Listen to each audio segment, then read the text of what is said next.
Well, this is the van that we've had for some time now. It's the Peugeot Boxer, long wheelbase high top, not the extra high. And it's been insulated out. We've had numerous holidays in it, but we decided that we would completely revamp it. And so what we've done is we've relined it, or started to reline it. And we've not taken down the original boarding, which actually was MDF covered with insulation in the walls. So we haven't touched that. We've actually gone right over the top of it. And we have used heavy ply. Sorry, not heavy ply. We've used heavy floorboarding for most of the big structure builds. We're not too concerned about weight because there is only 2 of us and the dogs. And to be honest with you, this van travels a lot better when it's got some weight in it. It's got the standard springs on it, so it tends to bounce around a bit. So a little bit of weight in the van doesn't really do too much harm. So we completely redone the ceiling, and we've used some pine cladding, the thin pine cladding for that. And with all the cladding in the van, what we've done, and you'll see on the walls here as well as behind me, if we look over here, if you see that all this cladding here has all been, well, sorry, floorboarding, not cladding. It is a cladding, but it's floorboarding. Each piece has been screwed to the actual existing wall, but also through to the frame of the van as well for extra strength. And through experience, we've discovered, and in fact we've always done it, that every board, every tongue and groove board is glued with PVA glue, and that stops it from misshaping. It also stops it from sort of separating with movement of the van, because the van obviously goes to some fairly rough places, so that also helps that. So that's what we've done there. We're doing cupboards. The only part of the van so far not insulated is the back of the cupboards, which we've got some insulation coming, but obviously we're using all that at the moment for cable runs, and all our batteries, solar panels and everything else will sort of, you know, the cabling will travel through those from front to back of the van. And we're working on a new unit at the front here, which is going to be the sort of what would turn as a zig unit. And we're going to use this top cupboard here as a non-insulated coal cabinet, because very often if you go places in the winter months, I'll shut the door because it's raining, you know, if the van gets extremely hot, because we've got a Propex gas heater in here, and so, you know, obviously it's nice to have a place to keep certain things cool. We are looking at buying a brand new compressor,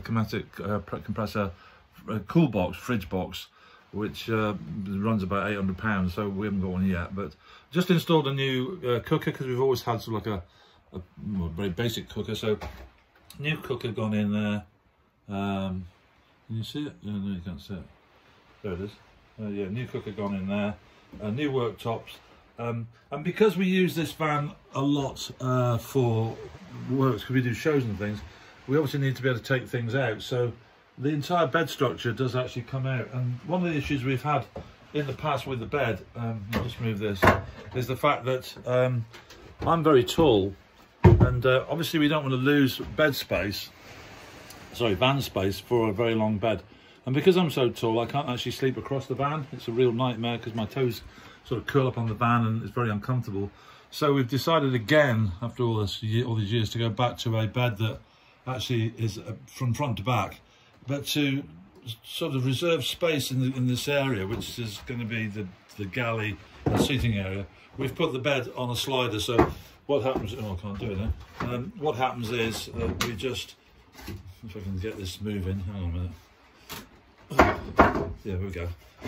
This will, I'm still in the process of doing this. This will actually slide right out. I've got all sorts of things in the way. This actually slides out to here and gives me a much bigger bed. I'm still refining this, and I've got to shave a little bit off where the wood's a little bit on the tight side. But generally speaking, that's what will happen. So that gives us a good, well, actually it's about 6'6" bed. And obviously the area underneath, which is where the seating will be hidden during the night time, but it still leaves us an area up here to manoeuvre around a bit. And then push it back in. And the mattress obviously will be complete that size. And then the bit that comes in this end here will be the seats that are either side. They'll just drop in place and make up the exercise bed. So I think that's going to be a good solution. And then down at this end, as I say, we've got the kitchen. And we will have another workspace across here with a sink in it, Wastewater will be under there. Mains water will be in the garage at the back here, underneath the bed, with everything else that goes under there. And also this time we've decided, in our wisdom, to have a 2-tap system. One which will be general washing water, which obviously you always want to have for washing your dishes. We always put a little drop of bleach in that just to make sure that water's nice and clear. But obviously you don't want to drink that, so what we'll be doing is we'll be actually having a separate tap with the drinking water on, probably through a filter. So it's something we've thought about for a long time, but we've never actually done. Generally what happens is that we tend to just tip the water in for doing teeth or boiling a kettle from a handheld container, which is a bit of a pain. So much nicer if it comes with a tap, but obviously you don't want to be drinking water from the main water tank that's got that little bit of bleach in it. And having travelled extensively over the years, we've found the safest way is actually when you get water, because you excuse me, never really know the quality of it. If you are going to just use it for washing dishes, hands, whatever, a little bit of bleach in there will actually act a bit like a purifying tablet and keep the water nice and clean. So there's a lot to do here yet, a lot ongoing. Haven't installed any of the lighting yet, but basically we're having pelmet lighting, sort of mood lighting. So we'll be running 2 strip lights of LEDs. One will be pure white to light up when we want some light in the van, and the second strip will be multi-colour changing to give us some mood lighting. Television has still got to be fitted. We're obviously going for sat television, because we found again that it's much better to have satellite than it is ordinary television.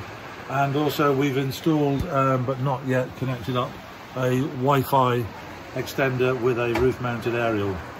So we've got that as well. So lots to do, and hopefully, you know, people,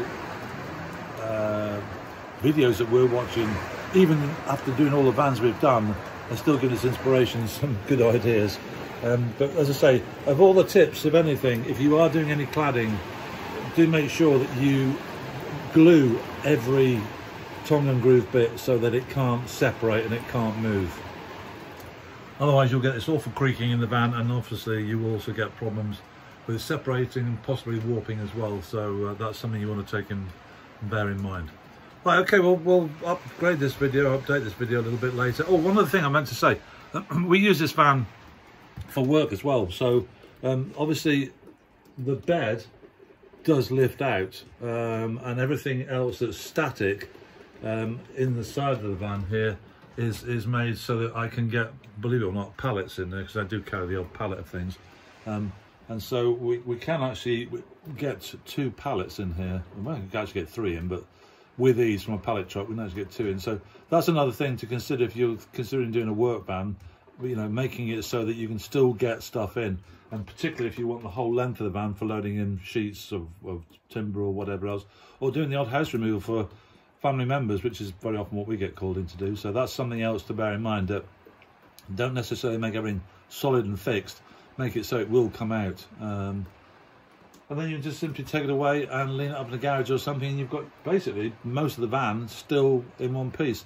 As far as our kitchen and galley's concerned, obviously the cooker bit is a fixture, and along that one side of the van, most of the things that are there are a fixture, the battery box and everything else. But when we come to do the actual second part of the kitchen, the galley that's here behind me now, that unit will be completely removable. So it's not going to be on wheels, but basically it will sit in there, and a couple of clips will hold it in place, and that'll be the sink. It's a good place to put it there, because if you're going to put a movable item in there, you know, like something like a worktop or whatever, it's actually quite handy to have it against what would have been the bulkhead, because then if you do have to brake very quickly at any time, it isn't going to go flying down the bank, it's actually just going to be up against the seats. So that's just another little thing that we've thought of over the years, of some of the travels that we've done, and we've been on some pretty rough terrain around Europe and down as far as the Sahara Desert, which was wild in places to say the very least. So yeah, next video we'll hopefully go on a bit further and probably getting involved with the painting of the van and stuff like that. So we'll see you next time.